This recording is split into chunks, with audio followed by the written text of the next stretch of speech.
Nginibingelele ekhaya lamaphupho.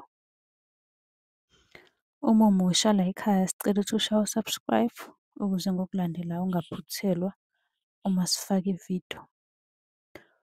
Ukubaluleka-ke kokuthi u-subscribe senzela ukuthi uma ubuza umbuzo kwi-comment sithi masibuya nevidiyo eyimpendulo, i-notification izongena kumakhalekhukhwini wakho ebese ividiyo uyayibona ngokushesha kanjalo. Kanti uma unga-subscribe-ile angeke uze ubone nhlobo ukuthi cha, impendulo usuyitholile. Ngakho-ke uma unombuzo buza kwi-comment sizokwenzela ividiyo. Uyakwazi futhi ukusi-inbox-a lapha ku-TikTok, usi-follow-we, inbox ucele inombolo ka-WhatsApp ozobuza njalo kuyona ekuseni uma-ke kukhona isibonakaliso obenaso. Nokubaluleka nje kokuthi-ke uwazi ukuthi ngabe lokho osuke ukuphuphile kubika ukuthini. Ake singene-ke kwelanamhlanje sikuchaze. Usibuze namuhla uthi yena unokuphupha echithikelwa isisu kodwa futhi ukhulelwe. Ngabe lokho kusho ukuthini?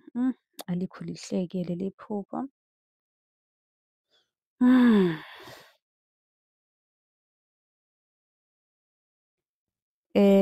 Iphupho leli angingakusho nje ukuthi alikho lihle. Kuqala kusuke kumele nje usukume njengoba usho impela ukuthi ukhulelwe.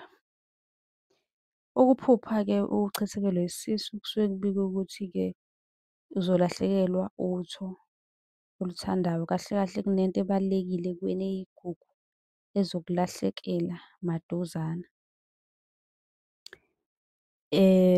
Uma wukuthi ukhulelwe njengalo ubuzile ukuthi bophupha sikuchithekele isisu kodwa vele futhi uzithwele. Lapho-ke kusuke kuyisixwayiso ukuthi sukuma uhambe uye kubantu abangabelaphi uyothola usizo. Njengoba bengishilo ukuthi-ke iphupho leli alikho lihle, sukuma uhambe-ke uye kumuntu ozokusiza uthole ukwelapheka ngoba angisho ukuthi kuzokwenzeka but if uzophupha bese uyahlala nje unganyakazi, eyi kungase kube kubi impela nje kube yibhadi. So sukuma uthole usizo, ungasi-inbox-a nathi sikudlulisele kumkhulu ozokusiza ekwazi ukuthi-ke ekwelaphe okanye uthole imbiza ezokusiza. Uma unombuzo nawe ungabuza kwi-comment sizokwenzela eyakho ividiyo sichazele umbuzo ozobe uwubuzile. Kanti-ke siyatholakala lapha ku-Facebook, siyatholakala ku-TikTok, nakhona ungasi-inbox ucele inombolo ka-WhatsApp ozosibuza kuyona njalo ekuseni uma ube nephupho. Ningakhohlwa uku-subscribe-a nisilandele yonke indawo.